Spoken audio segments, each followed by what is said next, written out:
بسم اللہ الرحمن الرحیم۔ سورہ بقرہ کی فضیلت۔ سورہ بقرہ قرآن مجید کی دوسری سورت ہے اور اسلام میں اس کی بہت اہمیت ہے۔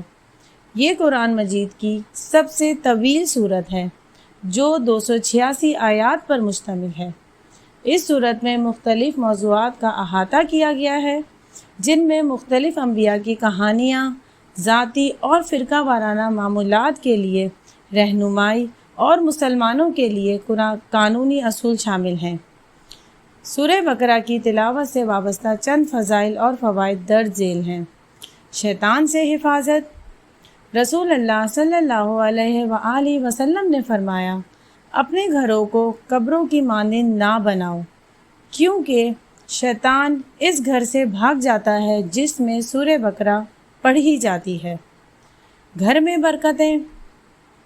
رسول اللہ صلی اللہ علیہ وآلہ وسلم نے فرمایا، اپنے گھروں میں سورہ بقرہ پڑھو، کیونکہ شیطان اس گھر میں داخل نہیں ہوتا ہے جس میں 3 راتوں تک سورہ بقرہ پڑھی جاتی ہو۔ قیامت کے دن شفاعت۔ رسول اللہ صلی اللہ علیہ وآلہ وسلم نے فرمایا، سورہ بقرہ پڑھو کیونکہ اس کا سہارا لینا برکت کا ذریعہ ہے اور اس کا ترک کرنا ندامت ہے، اور جادوگر کا مقابلہ نہیں کر سکتے۔ تلاوت کا ثواب۔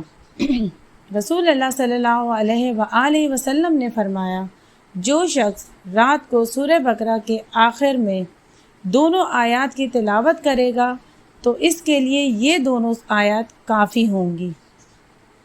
جنوں اور بری نظروں سے حفاظت۔ رسول اللہ صلی اللہ علیہ وآلہ وسلم نے فرمایا، جس گھر میں سورہ بقرہ پڑھی جاتی ہو وہ بری نظر سے متاثر نہیں ہوں گے۔ اللہ تعالی ہمیں بری نظر سے، برے حالات سے محفوظ رکھے، آمین ثم آمین۔ اگر آپ کو ہماری ویڈیو پسند آئے تو برائے مہربانی لائک کا بٹن دبائیں اور ویڈیو کو شیئر کریں اور ہمارے چینل کو سبسکرائب کریں۔